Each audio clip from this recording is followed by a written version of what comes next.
Hello दोस्तों, आप सबको मेरे चैनल रेडियोलॉजी एक्सप्लोरर में बहुत बहुत स्वागत है।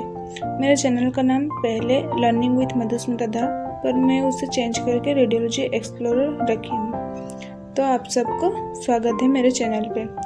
तो पिछले वीडियो में हम लोग पेशेंट प्रिपरेशन के बारे में पढ़े थे, रेडियोलॉजी में कैसे कैसे पेशेंट का प्रिपरेशन किया जाता है। तो आज के वीडियो में हम लोग जानेंगे radiography of upper limb. Radiography of upper limb का मतलब है कैसे हम लोग अपर लिम्ब का एक्सरे करवाते हैं। तो अपर लिम्ब में क्या क्या आता है, चलिए वीडियो को शुरू करते हैं। तो पहले हम लोग जानेंगे एनाटॉमी के बारे में। एनाटॉमी में क्या आता है, पहला आता है, फर्स्ट आता है हैंड्स, जिसमें इंक्लूड रहता है phalanges, metacarpals and carpals. And carpals जो होते हैं उनको रिस्ट भी बोला जाता है। देन आता है फोर आर्म्स, उसमें आता है रेडियस एंड अल्नर। देन आता है एल्बो जॉइंट। देन आर्म्स आता है जिसमें ह्यूमेरस रहता है। Then shoulder, then scapula, sternum and clavicles. ये सब को लेके हमारा अपर लिम्ब कंप्लीट होता है। तो बोथ साइड के हैंड्स में ये रहता है। तो पहले हम लोग हैंड से शुरू करेंगे। तो हैंड एंड रिस्ट का एनाटॉमी हम लोग पहले जानेंगे। 27 बोन रहता है हैंड में, पर हम लोग का दो हैंड है, तो ईच हैंड में 27 बोन रहता है, जिसको 3 भाग में डिवाइड किया गया है। तो पहला आता है फैलेंजेस, जिसमें 14 बोन रहता है। देन आता है मेटाकार्पल्स, जिसमें 5 बोन रहता है। एंड देन आता है कार्पल्स, जिसको रिस्ट भी बोला जाता है, जिसमें 8 बोन रहता है। तो जनरल इंडिकेशंस के बारे में जानेंगे। जनरल इंडिकेशंस मतलब किन किन कंडीशन में हम लोग को अपर लिम्ब का एक्सरे करवाना चाहिए। तो ये स्पेशली हैंड के लिए है।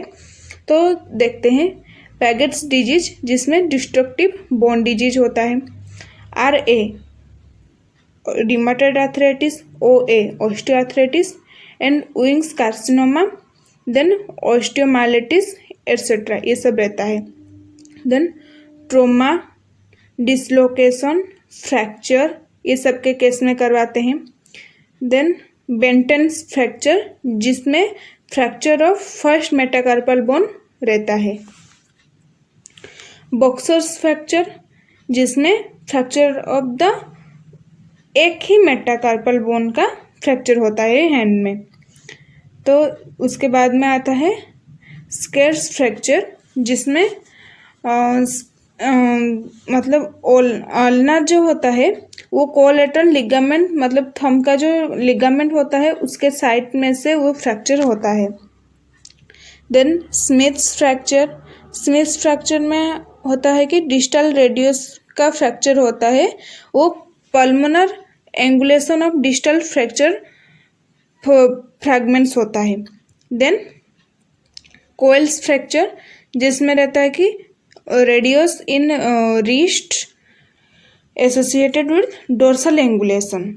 देन बार्टन्स फ्रैक्चर, जिसमें रहता है कि intraarticular fracture of the distal radius with dislocation of radiocarpal joint.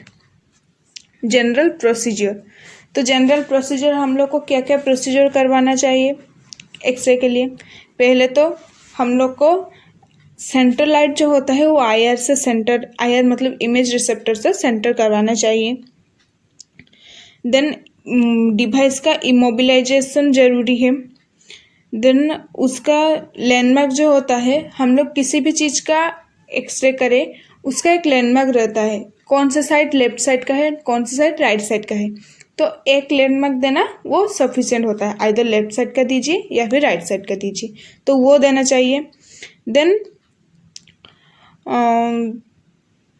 Collimation, उसको कोलिमेशन करना चाहिए। कोलिमेशन मतलब क्या होता है, सपोज हम लोग एक हैंड का एक्सरे करवा रहे हैं, तो हैंड का एक्सरे करवाने के लिए वो जो इमेज रिसेप्टर होता है, हैंड को इमेज रिसेप्टर के ऊपर रखें।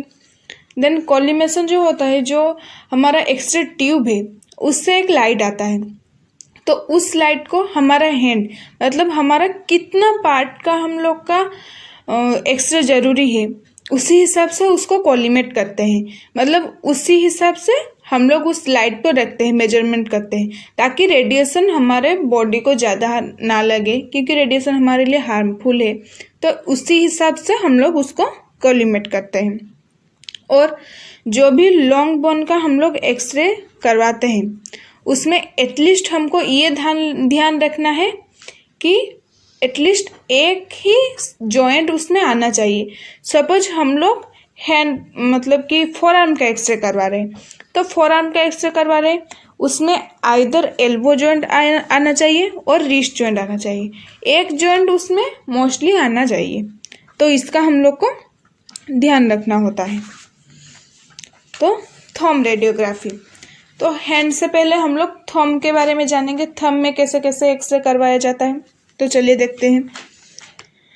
Thumb is the first CMC joint, ये हमारा फर्स्ट सीएमसी जॉइंट होता है।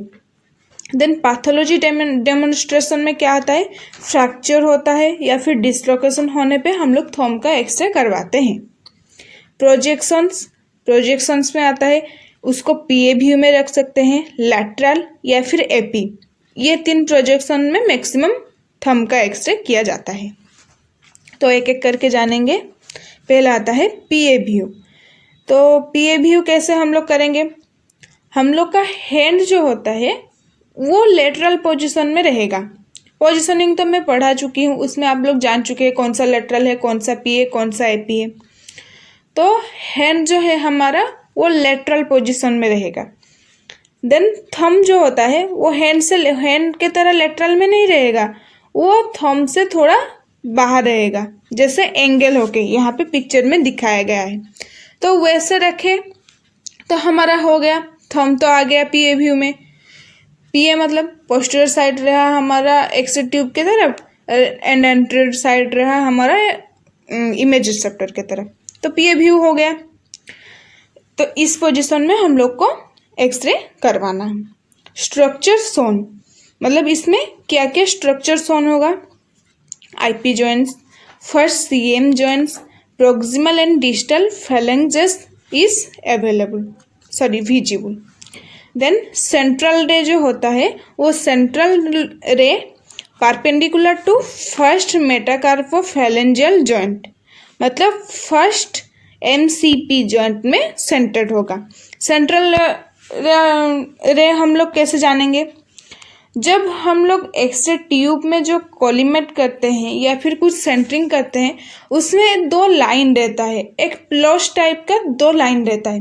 तो उसका जो सेंटर होता है बीच में जहाँ पे 2 लाइन कनेक्ट होते हैं, वही वाला पॉइंट हम लोग का perpendicular to first metacarpophalangeal joint में होना चाहिए। देन लेटरल व्यू में क्या आता है कि पेशेंट का पोजीशनिंग कैसे होगा, थंब रहेगा हमारा प्रोन पोजीशन में, हैंड रहेगा प्रोन पोजीशन में। तो हैंड प्रोन पोजीशन में रहेगा तो ऑब्वियसली जाहिर सी बात है कि हमारा फोरआर्म भी प्रोन पोजीशन में रहेगा। तो प्रोन पोजीशन में रहेगा, आप लोग खुद करके देखिए, अपने आप लोग ये समझ जाएंगे। तो हाथ को प्रोन पोजीशन में रखें, आप लोग चेक कीजिए, आप लोग का जो थंब होता है वो लेटरल पोजीशन में ऑलरेडी है, ये आप लोग पिक्चर में देख सकते हैं।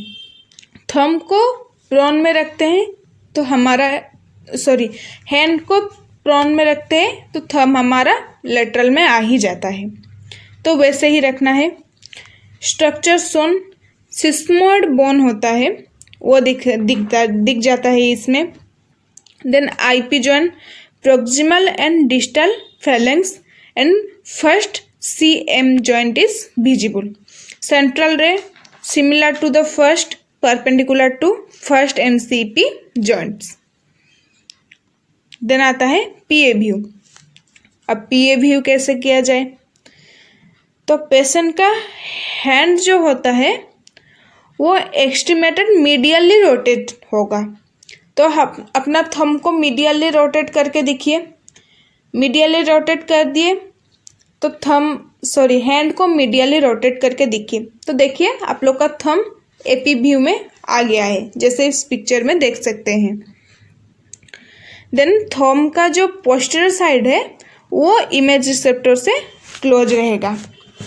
देन स्ट्रक्चर शोन, स्ट्रक्चर क्या क्या आप लोग को दिखाई देगा, proximal and distal phalanx, then IP joints, first CM joints is seen, then sesamoid bone is overlapped, centrally perpendicular to the first MCP joint.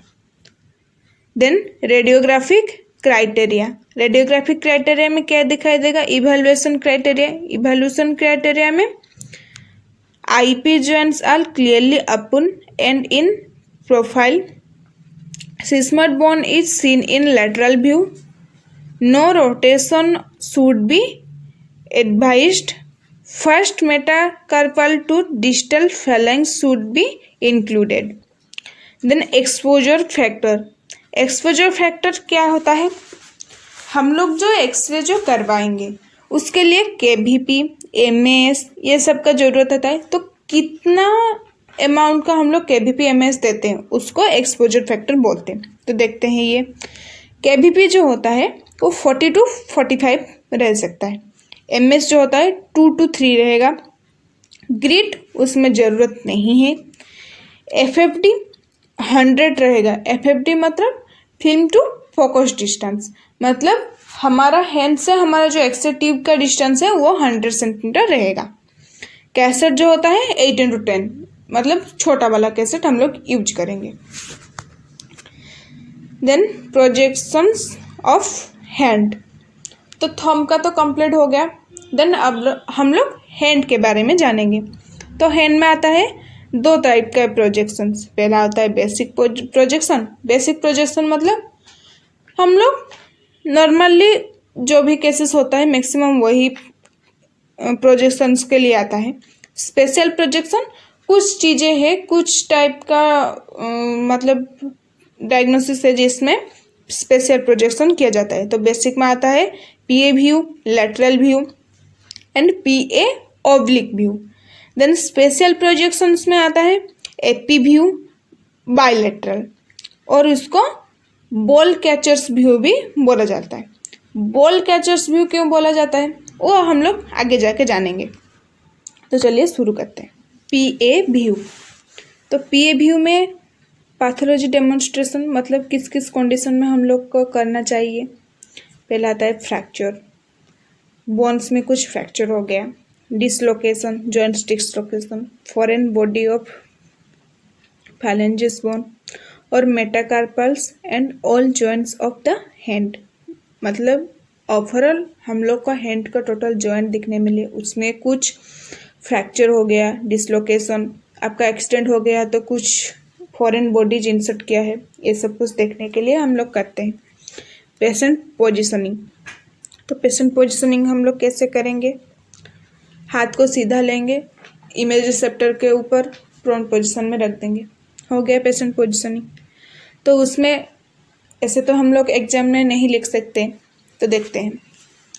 Patient को चेयर में बिठाएंगे, उसके बाद जो एक्सरे का टेबल होता है उसके ऊपर इमेज रिसेप्टर रखेंगे, देन उसके ऊपर हाथ को रखेंगे, elbow flexed about 90 degree and hand and forearm resting on the table. Then palmar surface जो होता है हैंड का वो इमेज रिसेप्टर से क्लोज रहेगा एंड फिंगर्स जो होता है वो जॉइंट होकर नहीं रहेगा, स्लाइडली सेपरेटेड रहेगा। देन आता है सेंट्रल रे। सेंट्रल रे कहाँ रहेगा, हम लोग का फिंगर का बीच वाला पार्ट, हैंड का बीच वाला पार्ट कहाँ आता है, थर्ड मेटाकार्पल जॉइंट में आता है, तो वहीं पे हम लोग का पोजिशनिंग होगा। रेडियोग्राफिक क्राइटेरिया, स्ट्रक्चर शोन, क्या क्या स्ट्रक्चर दिखाई देगा, entire hand, wrist and distal forearm, metacarpals, IP joint, CMC joint, IC joints, ये सब कुछ दिखाई देगा। Then evaluation criteria, evaluation criteria में क्या आता है, MCP and IP joint should appear open, no restriction of the hand is devised by the symmetric appearance of bone, optimal density and contrast with no motion demonstrated. Exposure factor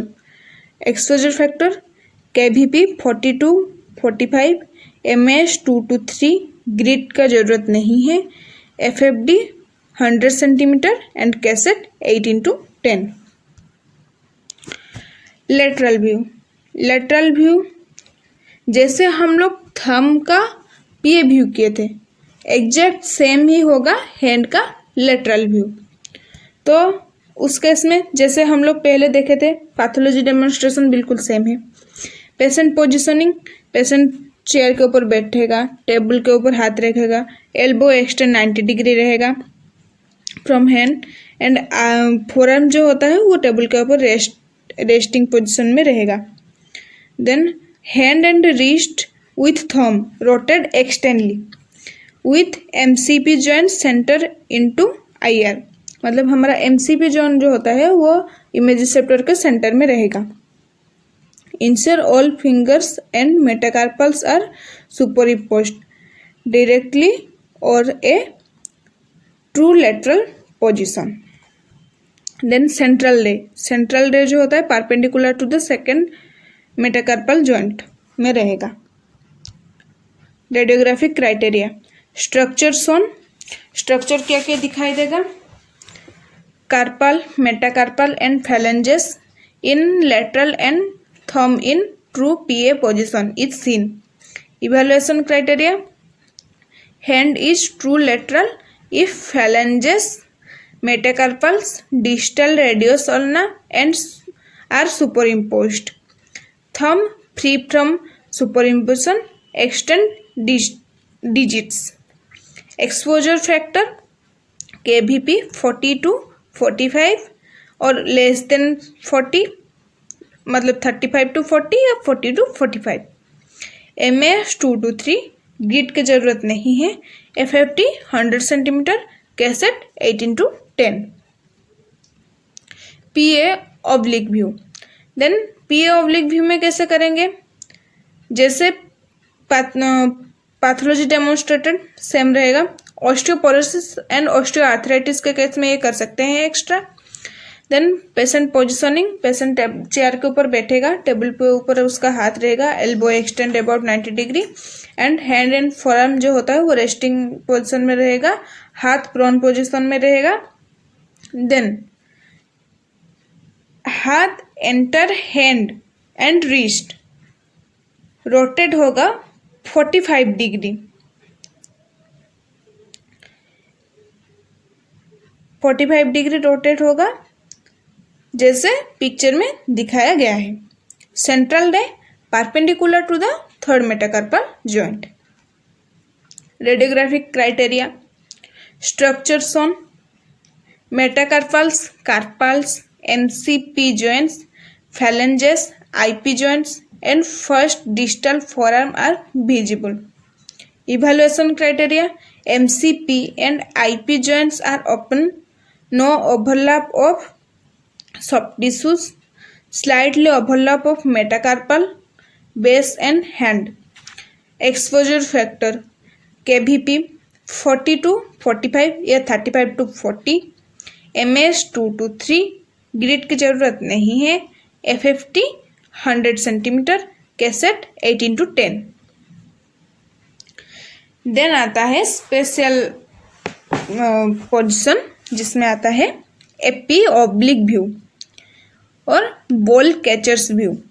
तो ball catchers view उसको क्यों बोला जाता है, cricket तो आप सब देखे होंगे, कई लोग खेले भी होंगे क्रिकेट। क्रिकेट में जब बॉल कैच करते टाइम जैसे हम लोग का हाथ का पोजीशन होता है, एग्जैक्ट सेम पोजीशन यहाँ पे होता है, तो इसीलिए इसको बॉल कैचर्स व्यू बोला जाता है। तो जानते हैं pathology demonstrated, early evidence of RA rheumatoid arthritis के केस में ये पोजीशन करवाया जाता है। Then patient positioning, patient chair के ऊपर बैठेगा, उसका दोनों हाथ टेबल के ऊपर रहेगा with extendedly. Then supinated hand and place medial aspect of both the hands together at the center of image receptor. From this position, internal rotation hand 45 degree and support posterior aspect of hand with radiolution block if required. वैसे ये सब आप लोग को exam में लिखने के लिए सेम चीज़ आप एग्जाम में लिख सकते हैं, पर आप लोग को समझने के लिए जैसे पिक्चर में दिखाया गया है, बॉल कैच करते टाइम जैसे आप लोग का हेड का पोजीशन रहता है एग्जैक्ट सेम ही आप लोग वैसे ही रखेंगे। देन सेंट्रल ले between both hand at the level of MCP joints. Central ले कहाँ होगा? ये रहा हैंड का पोजीशन, दोनों हैंड ऐसे इस तरह के रहेगा। अब दोनों हैंड में एक्सपोजर हम लोग को चाहिए तो कैसेट का साइज भी बड़ा होना चाहिए, मतलब इमेज रिसेप्टर का साइज। देन हम लोग कॉलीमेट जो करेंगे वो दोनों हैंड को लेके कॉलीमेट करेंगे। देन बीच में जो मतलब मेटाकार्पल जॉइंट जो होता है, दोनों हैंड का मेटाकार्पल जॉइंट के बीच में जो लाइन रहता है उसी के हम लोग सेंटरिंग करेंगे। Then radiographic criteria, structure shown, hand का जैसे सब कुछ structure, carpal, metacarpal, phalanges, radius ulna का डिस्टल पार्ट, ये सब कुछ दिखाई देगा। इवैल्यूएशन क्राइटेरिया सेम है, कार्पल एरिया, डिजिट्स, ये सब कुछ दिखाई देगा। Exposure factor KVP 40 to 45, MAH 2 to 3, grid की जरूरत नहीं है, FFD 100 centimetre and cassette 10 into 12। So आज के लिए इतना ही। आई नो आप लोग बहुत थक गए होंगे इतना सारा पोजिशनिंग याद रखते हुए, तो आज के लिए इतना ही। पार्ट 2 में हम लोग इसके आगे के बारे में जानेंगे। आज का अगर वीडियो आप लोग को अच्छा लगा हो, चैनल को सब्सक्राइब करना एंड वीडियो को ज़रूर लाइक करना।